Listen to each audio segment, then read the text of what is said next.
Hi, I'm Abhishek Singh, and I don't know, I find it hard to describe myself. Hi, I'm Abhishek, and I've recreated the iconic first level of Super Mario Bros. As a first-person, life-size, augmented reality game.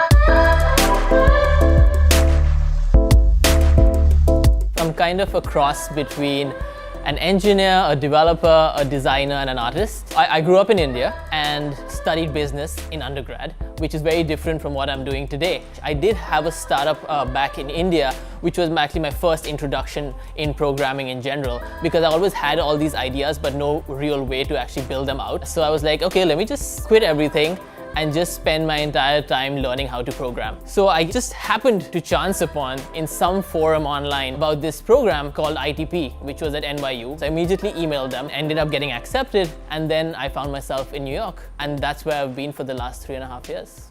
This is the entrance of ITP. It's kind of like a mix of an art and a tech program. It brings people from like a diverse set of backgrounds and puts them into this relatively small space. I never started off intending to build Super Mario AR. I wanted to create a large outdoor expansive kind of experience. This was the location actually where I shot and filmed the entire Super Mario experience. I arrived at 5:30 at the crack of dawn, dressed and donned completely in a Super Mario costume. But it was, I think, more interesting for people right here in Central Park to see a guy dressed in this weird costume, wearing a weird headset on his head, which jumping around seemingly to something that they could not see either. I definitely got a few weird stares, but considering it's New York, I think they'd seen weirder things. I actually started by building out in virtual reality, which of course is different from augmented reality, and soon realized that virtual reality was kind of limiting. Something that I always found interesting was, instead of stepping into the world of the computer, is kind of bring that virtual world into our physical world. I started off by literally just taking a cube and trying to place it in the space around us. In one of my experiments, I took that cube and placed it slightly above my head, and then I stepped onto that cube and looked up.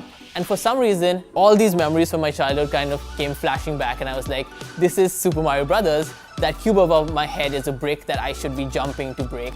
So as someone who doesn't have a technical background, I have kind of a unique perspective of how to get into creating these kind of experiences, these kind of games, or just being able to like enter into the tech field, which might seem a little difficult for people at first. I myself have made several failed attempts at learning how to program. And I think like the main issue with that was that I was learning without a purpose, because knowledge that is not applied or used is easily forgotten. And once I started realizing that I should instead lead with what I wanted to build, instead of learning the tech and the tools behind it, everything started falling in place.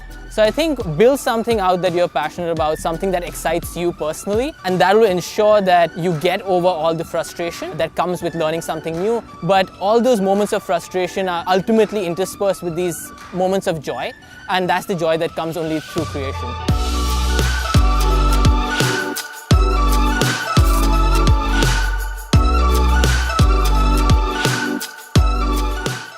Hey, Unsolved is on a new channel, and now you're part. Subscribe here. That was my part.